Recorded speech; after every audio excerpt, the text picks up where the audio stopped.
व्यास जी महाराज उदास हैं, लेकिन आज नारद जी ने आकर के सारी उदासी को खत्म कर दिया। नारद जी का नाम ये नारद, जिसकी बात कभी रद्द ना हो वहां को नाम नारद। अभी के मीडिया वाले वो पहले के नारद जी बराबर है। नारद जी से आज व्यास जी बोले, नारद जी मैंने 17 पुराण लिख डाले, कई वेद लिख डाले, लेकिन अभी मन में शांति नहीं है, ऐसा लगता है जैसे कुछ नहीं लिखा। नारद जी कहते हैं तुम्हें मन में शांति हो भी नहीं सकती, क्योंकि तुमने भक्तों का चरित्र नहीं लिखा है। जब तक भक्त का चरित्र नहीं लिखोगे तब तक शांति नहीं होगी। वेद तो बड़ी क्लिष्ट भाषा है, इसको तो ज्ञानवान ही समझ सकता है। तो भक्तों का चरित्र कौन सा है? बोले 18वां पुराण, जो 4 श्लोकों में मेरे पिताजी ने मुझको दिया है, उन 4 श्लोक की भागवत को मैं आपको सुनाता हूँ। उसको सुन करके आप उसको बृहद बना करके समाज को दे सकते हैं। क्योंकि हे पाराशर नंदन व्यास जी, भगवान की कथा में इतना बड़ा प्रभाव है कि मेरे जैसा दासी पुत्र आज नारद बन करके पैदा हो गया। पूर्व जन्म में दासी पुत्र था।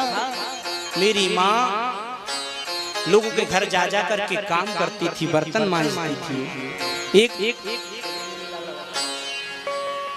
एक दिन की बात है, मेरी माँ कार्य करती और मुझको 2 पैसा कमा करके लाती।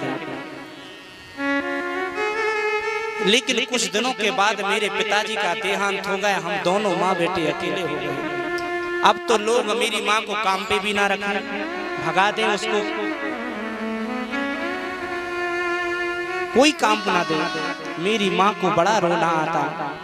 झाड़ू लगा लगा करके 1-1, 2-2 पैसे मांग करके मेरा जीवन का पालन करती। एक दिन की बात है, मेरे गांव में चतुर्मास करने के लिए बड़े बड़े संत आए। उन संतों को देख करके मेरी माँ को लगा कि क्यों ना संतों के चरण पकड़ लिया। और मेरी माँ ने संतों को जाकर के चरण पकड़े और संतों ने मेरी माँ को शरण ग्रहण कराने का आशीर्वाद दिया। और माँ को कहा, बेटी कोई बात नहीं, संसार में तुम्हें कोई नहीं काम देता है तो हमारी कुटिया में झाड़ू लगाना, फूल चुन चुन के लाना, साफ सफाई रखना, और हम खाएं तो तुम बक पाना। माँ और मैं दोनों संतों की सेवा में लग गए। संत भजन करते तो मैं भी भजन करता। मेरी माँ को यही डर लगा रहता कहीं मेरा बेटा बाबा ना हो जाए। बोलो राधे राधे। आजकल कई माताओं को डर रहता है कि मेरा बेटा बाबा ना हो जाए, संत ना हो जाए। क्या संत और महात्मा कोई साधारण वस्तु है? साधारण? अरे ये तो भगवान की कृपा से प्राप्त होता है। बिरले ही इस भाव को पा सकते हैं। भक्त बनना, संत बनना कोई साधारण बात नहीं। लेकिन मेरी माँ को लगता, लेकिन संतों के चरित्रों का संग का ऐसा असर हुआ कि मैं भी भक्त हो गया। अब तो दिनों दिन समय व्यतीत होता चला गया। मेरी माँ एक दिन लकड़ी चुनने के लिए जंगल में गई और एक सर्प दंश के द्वारा उसकी मृत्यु हो गई। जैसे सर्प दंश के द्वारा मृत्यु हुई, मेरी माँ भगवान को प्यारी हो गई। जैसे मेरी माँ भगवान को प्यारी हुई, मुझे बहुत दुख हुआ। लेकिन संतों के साथ रह करके मुझे दुख ज्यादा दिन तक नहीं रहा। उन्हीं संतों के साथ में मैं भी हो लिया। उन्हीं के बर्तन धोता, उन्हीं का जूठन खाता। एक ना एक दिन संत कृपा करेंगे, भरोसा था, भरोसा था। एक दिन भरोसा पूर्ण हो गया। संतों ने आशीर्वाद दिया, बेटा जरूर तुझे भगवान मिलेंगे, लेकिन इस जन्म में नहीं। इसी तरह भगवान का भजन करता रहे। अगले जन्म में तू दासी पुत्र नहीं, तू ब्रह्मा जी का मानस पुत्र बन करके उसी दासी पुत्र के रूप में मुझे एक दिन भगवान की चमकती हुई बिजली के रूप में दर्शन हुआ।